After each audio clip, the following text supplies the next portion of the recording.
What's going on? What's going on? What's going on? It's Antoine Washington, Studio 5.5 Photo. This is another episode of Washington and Washington. Thank you guys again for joining me and joining us for another great episode. Joining us with this great episode that we're going to have here with Christina Velasco.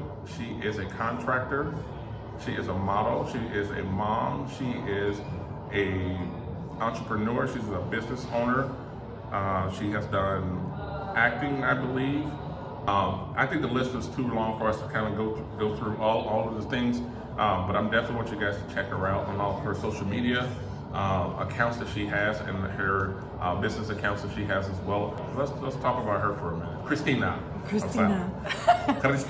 That's how to say it. Like, Christina. you know, like you said, I'm a mom, business owner, contractor, model, print, commercial, that kind of thing.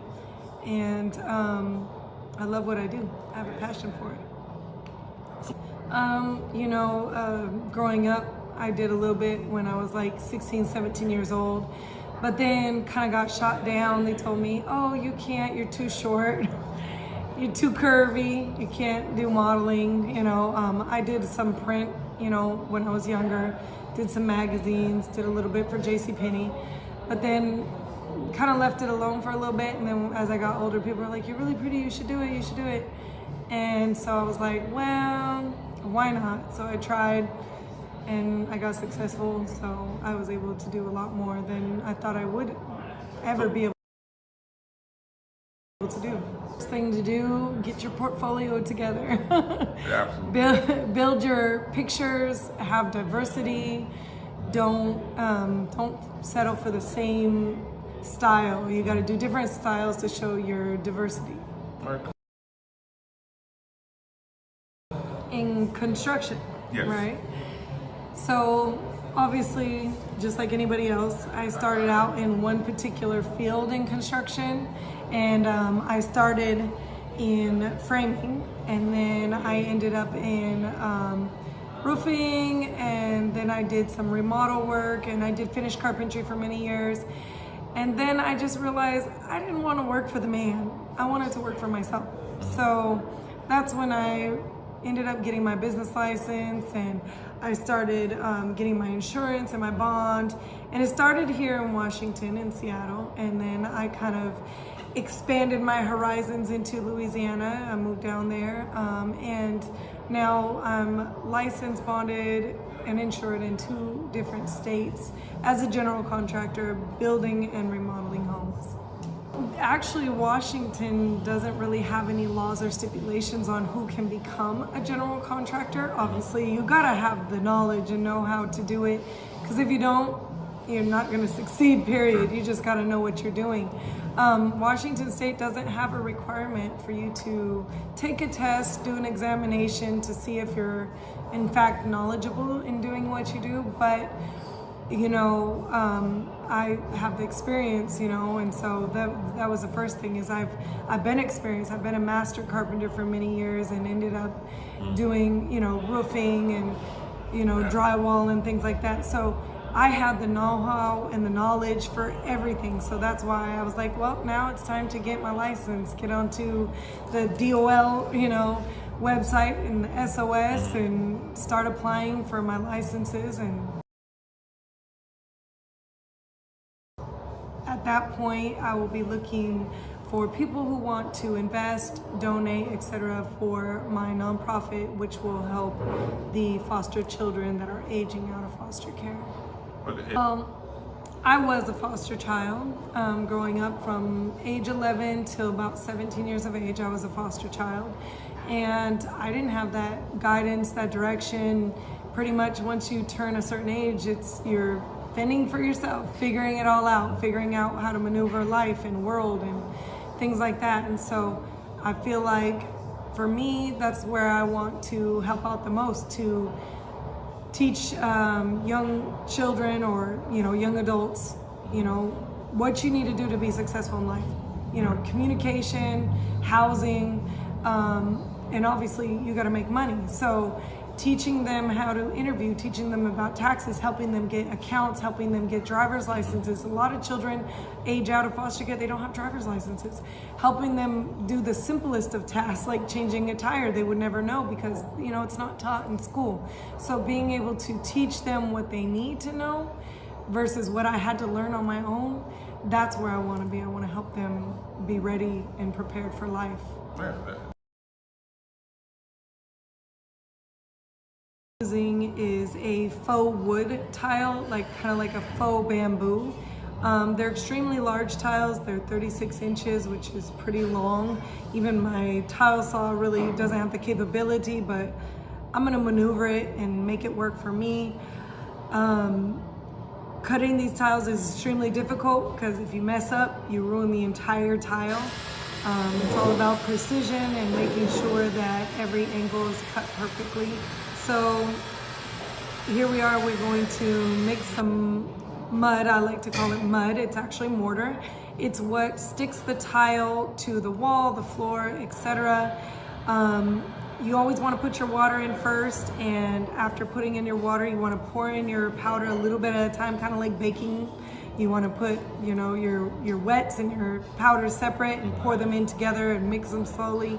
So the consistency I'm looking for when I'm mixing this is I'm looking for a peanut butter type of texture or Dairy Queen. If you can mix the paddle, pull it up and it curls over like a Dairy Queen ice cream, you're good. The other term I like to use is part C's like Moses.